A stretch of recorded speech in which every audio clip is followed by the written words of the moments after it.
Hello friends, welcome to my channel.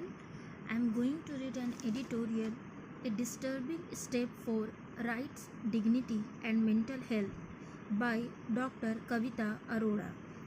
The Transgender Persons Protection of Rights Amendment Bill 2026 has caused deep confusion, perplexity, and over the past 2 weeks since its introduction, apprehension and fear. In trying to make sense of both the intent and the possible implications of the amendment, these days have raised more questions than they have provided satisfactory answers. At the core is the question, who owns my gender and therefore my gender identity?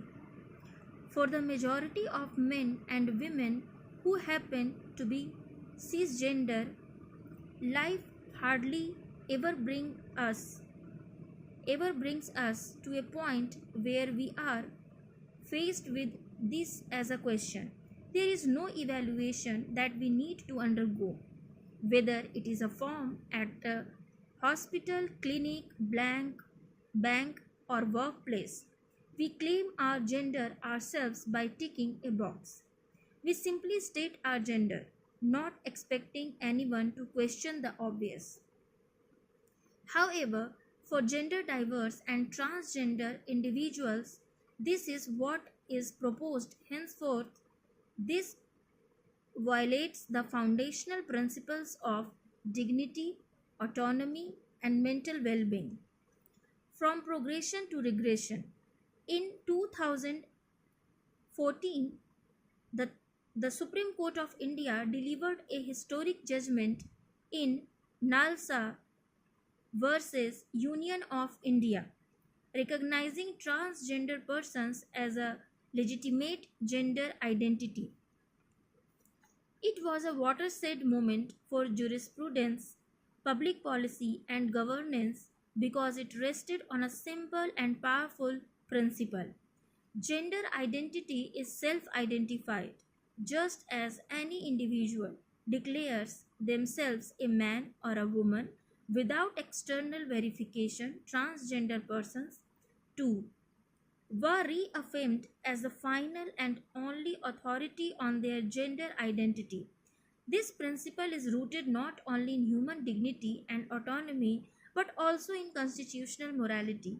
Under Articles 14, Equality before law, Article 15, Non-discrimination, Article 19, Freedom of expression, and 21, Right to life and personal liberty. In 2019, Parliament passed the Transgender Persons Protection of Rights Act. While parts of it were criticized by the community, it remained aligned with NALSA, that is NALSA, on the cornerstone issue of self-identification. Indeed, it acknowledged the community's long history of discrimination and exclusion and sought to prohibit discrimination, ensure access to education and health care, extend welfare measures such as housing, skill development, and employment support. These welfare schemes, in our minds as allies and healthcare practitioners, represented an attempt to build an enabling framework rather than a restrictive one. Much of the work being done at both the healthcare training and education levels as a result of the 2019 Act requires sensitization drives to ensure that curricula and training for healthcare and allied professions are sensitive to gender affirming practices and to make welfare schemes more widely known and implementable. In these 6 years, all stakeholders had just about started to align themselves with the global standards that the 2014 judgment and the 2019 Act both validated. The amendment to the 2019 Act, which was notified in the Gazette on March 30, 2026, fundamentally reverses the Nalsa judgment. It replaces self identification with medical and bureaucratic gatekeeping, redefining who is allowed to call themselves transgender. Under this amendment, a transgender person must appear before a medical board, undergo an assessment to prove their gender identity, wait while the board forwards its recommendation to the district magistrate, and obtain a certificate declaring them transgender. There is no medical or evaluation biomarker for gender identity. No external knowledge or proof of any sort can determine the deeply held and personally felt experience of one's gender identity.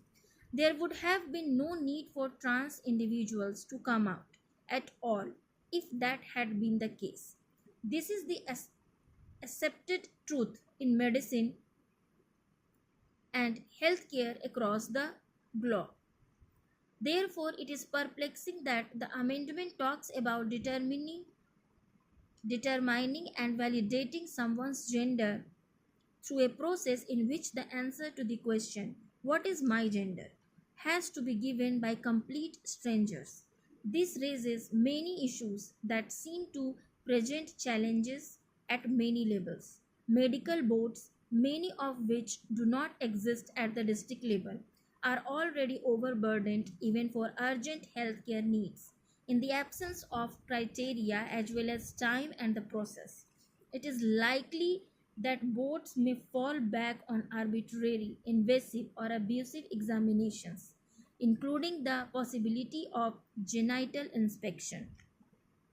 This stems arguably from the traditional way of assigning gender at birth by looking at the genitals of a by a doctor, newborn child by a doctor or another adult. This is far from what we know to be the understanding of gender identity for gender diverse and trans individuals. Extrapolating this method to an adult and making it mandatory is in direct and complete violation of dignity, privacy, and bodily autonomy. I cannot imagine by any circumstance that would make me wish to approach this premise for myself as an adult cisgender woman. The very thought of such a scrutiny by a board of strangers would probably create anticipatory mental distress and make me actively avoid approaching such a premise.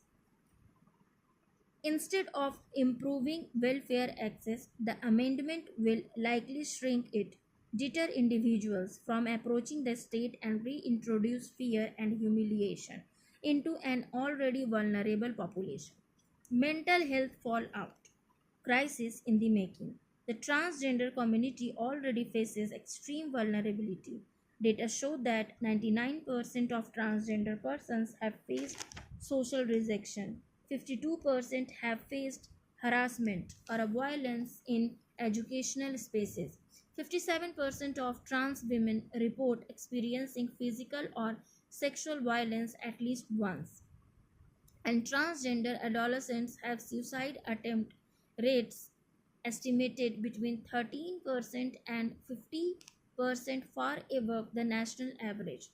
Against this backdrop, introducing additional layers of suspicion, verification, and scrutiny is not just insensitive, it is unsafe. As a mental health practitioner and an ally for the trans community, I am deeply concerned. Not just prospective, what is concerning is the uncertainty for thousands of transgender individuals currently enrolled in healthcare services whose access may now be questioned or invalidated in the face of the ambiguity about supporting the gender exploration and gender journey of an individual. This is not merely a procedural shift. It has the potential of developing rapidly into a public mental health emergency. The amendment introduces a clause that criminalizes undue influence in helping someone identify as transgender, with penalties up to 15 years of imprisonment. For mental health practitioners, psychologists, lawyers, and educators. This creates an unprecedented ethical and legal risk. In many families, gender identity journeys create tension or disagreement. Community based organizations, trans affirmative mental health practitioners, and services are frequently accused of encouraging adolescents simply for acknowledging their lived reality. Under this amendment, such allegations could become criminal charges. This will discourage healthcare practitioners from providing essential, evidence based care, challenge community based organizations to remain as allies, and push transgender persons away from formal health care and heighten mental distress that will likely remain unsupported. Additionally, the amendment collapses distinctions between transgender, intersex, and hijra identities, erasing cultural, social, and biological differences. Trans men remain nearly invisible in the framework, further marginalizing them. An appeal for reflection and action. The current amendment risks undoing a decade of progress across law, governance, health systems, and institutional practice.